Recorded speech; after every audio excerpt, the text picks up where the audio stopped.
안녕하세요. 미국 주식하는 임견입니다. 오늘 미국장 한번 보겠습니다. 구독과 좋아요 부탁해요. 오늘 시장은 미중 분쟁 이슈와 미국의 항공안전, 강화 제재 등으로 인해 일부 대형 기업 주가가 흔들리면서 3대 지수는 하락으로 마감하는 모습을 나타냈죠. 우선 3대 지수는 장 초반 중국이 미국 컴퓨터 기업 인텔과 AMD에 마이크로 프로세서를 탑재한 개인용 컴퓨터와 서버를 퇴출하는 내용의 새 가이드라인을 도입했다는 소식에 흔들리는 모습을 나타냈고, 이에 중국은 지난해 10월 26일 정부 컴퓨터 및 서버 조달과 관련한 새 가이드라인을 공개해 여기에 정부 기관과 당 조직에 안전하고 신뢰할 만한 제품을 사용하도록 규정하고 외국산 제품 대신 중국산 제품을 사용할 것을 권장하는 모습을 나타냈죠. 이로 인해 AMD의 주가는 0.5%가량 떨어졌고 인텔의 주가 역시 2% 가까이 하락을 하는 모습을 나타냈는데, 한편 이날 대형 기술주들은 유럽연합이 애플과 알파벳, 메타를 상대로 디지털 시장법 위반 여부에 대한 첫 조사에 돌입했다는 소식에 하락 압력을 받았고, 구글과 애플에 대한 조사는 다른 결제 방식 유도 금지 규정과 관련된 조사로 앱 마켓 운영업체가 외부 앱 개발자가 앱 내에서 다른 결제 방식을 선택하도록 연결하거나 광고하는 것을 금지하는 관행으로, 메타의 경우는 지난해 가을 도입한 결제 혹은 동의 플랜에서 사용자들이 타겟 광고를 위해 디지털 활동 사용 허용에 동의하지 않을 경우 월 최대 11달러의 구독료를 내도록 한 방식이 DMA법을 위반했는지를 들여다보는 것이라 할 수 있죠. 이로 인해 애플과 구글의 주가는 1% 가까이 하락했고, 메타의 주가는 1% 이상 하락을 하는 모습을 나타냈는데, 애플의 차트를 보시면 이날 하락으로 주가는 170달러까지 내려왔고, 애플은 지난 4분기 실적 발표 이후 이렇다 할 반등세를 나타내지 못하면서 여전히 170달러 부근에서 머물고 있는 모습을 보여주고 있죠. 이 개인적인 생각은 애플의 주가가 고점 대비 많이 내려왔다 생각은 하지만 이미 3개분기 연속 시장의 예상치를 하회하는 어닝이 나왔기 때문에 다가오는 4월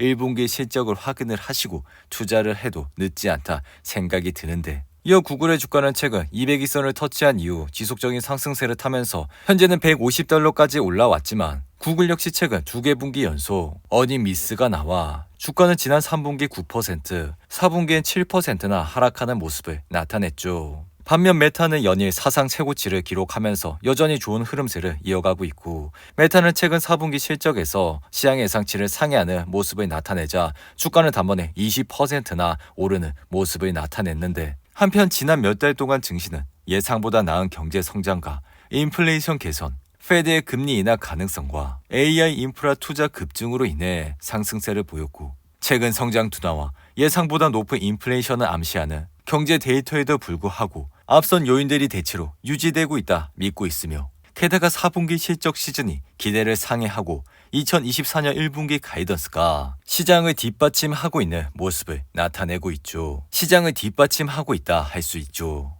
이에 지금 시작은 매그니피센트 세븐과 AI 관련 기업들이 주당 순이익 성장의 상당 부분을 차지하고 있지만, 이러한 성장의 기대는 점점 더 확대되고 있다 할 수 있으며, 이에 뜨거워지는 물가와 고용에도 불구하고 페드는 통화 완화 계획을 다시 반복하면서 이러한 것이 위험 선호 거래 물결로 촉발돼 다시 한번 주가 상승에 대한 기대감을 높이고 있다 할 수 있죠. 이에 엔비디아의 주가는 이날 0.76% 상승하며 950달러를 찍고 다시 한번 사상 최고치를 기록했는데, 이로 인해 UBS는 엔비디아의 목표 주가를 기존 800달러에서 1100달러로 올렸고, 개인적인 생각 역시 엔비디아는 차세대 AI 칩 블랙웰과 함께 엔터프라이즈 소프트웨어 판매가 가속화될 예정이라 이러한 광범위한 기업 고객을 고려하면 매출이 빠르게 늘어날 것이라 생각이 들며, 게다가 젠스랑 CEO가 밝힌 대로 데이터 센터 시장 규모는 연 2,500억 달러로 커져 엔비디아는 2024년과 2025년을 넘어 그 이후까지도 지속해서 성장을 할 것이라 할 수 있죠.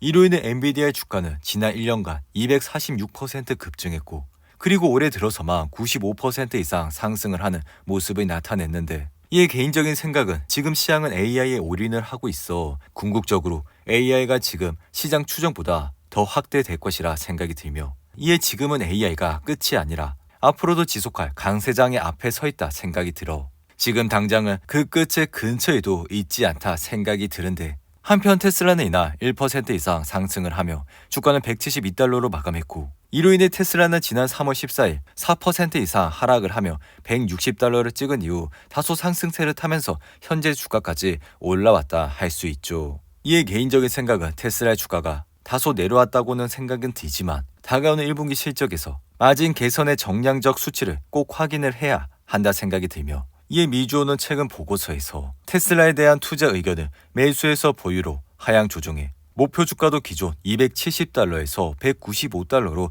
내리는 모습을 보여줬죠. 이에 개인적인 생각 역시 현재 시장의 긴축 요소는 전기차 시장을 어렵게 만들고 있고, 그러면서 높은 재고 수준이 테슬라의 도매 판매를 압박하고 있어 이러한 요인으로 전기차에 대한 수요는 예상보다 빠르게 줄어들고 있다 생각이 들며, 덩달아 테슬라는 최근 4분기 실적 발표에서도 보급형 모델 대량 생산을 위해 당분간 성장률이 두드러지게 낮아질 것이라 전망을 했기 때문에 이 같은 이슈로 인해 테슬라 주가는 여전히 흔들리고 있는 모습을 나타내고 있죠. 이에 따라 테슬라의 올해 출하량 전망치는 약 200만 대로 하향 조정되고 있으며, 이는 테슬라가 지난해 180만 대의 차량을 인도한 것과 비교해 봤을 때 200만 대 수준은 상당히 하향된 수준이라 할 수 있죠. 반면 가상화폐 대장주인 비트코인은 다시 한번 급등세가 나타나며 7만 달러 선을 회복했고, 이에 현재 비트코인 개당 가격은 7만 885달러로 비트코인이 7만 달러 선을 회복한 것은 지난 14일 이후 11일 만이라 할 수 있죠. 이에 비트코인은 지난 13일 역대 최고가 7만 3천 달러를 기록한 이후 일주일 동안 하강 곡선을 그리며 한때 6만 달러 선을 위협했으며, 지난 20일에는 페드가 물가 상승에도 불구하고 연내 3차례 기준금리를 내릴 것이라는 전망을 유지해 6만 8천 달러대까지 껑충 뛰기도 했으나 추가 상승을 이어가지는 못했다 할 수 있는데, 그리고 지난주에는 현물 비트코인 ETF로 자금 유입이 지지부진하고 심지어 자금이 계속해서 빠져나가 전체 자금의 유출은 9억 달러를 기록해 흔들리는 모습을 보였지만, 비트코인은 6만 1,000달러 부근에서 매수 주문이 다시 들어오면서 현재 시장은 하락장을 매수하려는 의지가 굉장히 강한 것으로 보여지고 있죠. 그리고 항공우주회사인 보잉은 데이비드 카론 CEO가 2024년 말에 사임할 것이라 밝힌 이후 이날 주가는 1% 이상 상승했고, 의류기술 회사인 마시모는 최근 이사회가 경영진에게 소비자 사업 분사를 평가할 권한을 주겠다 밝히면서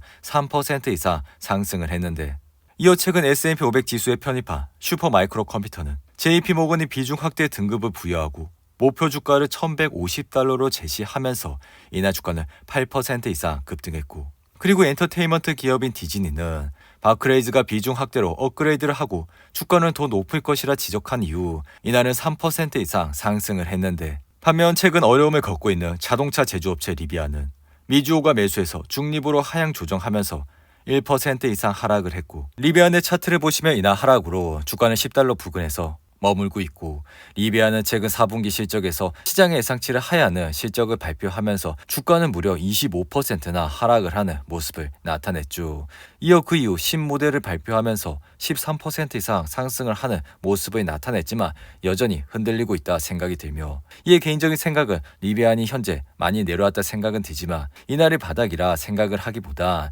다가오는 1분기 실적을 꼭 확인을 하시고 투자를 하시기 바랍니다. 오늘도 8분이 넘는 긴 영상 끝까지 시청해 주셔서 감사하고요. 가시기 전에 구독과 좋아요 잊지 마시고, 그럼 저는 다음 영상에서 찾아뵙겠습니다. 감사합니다.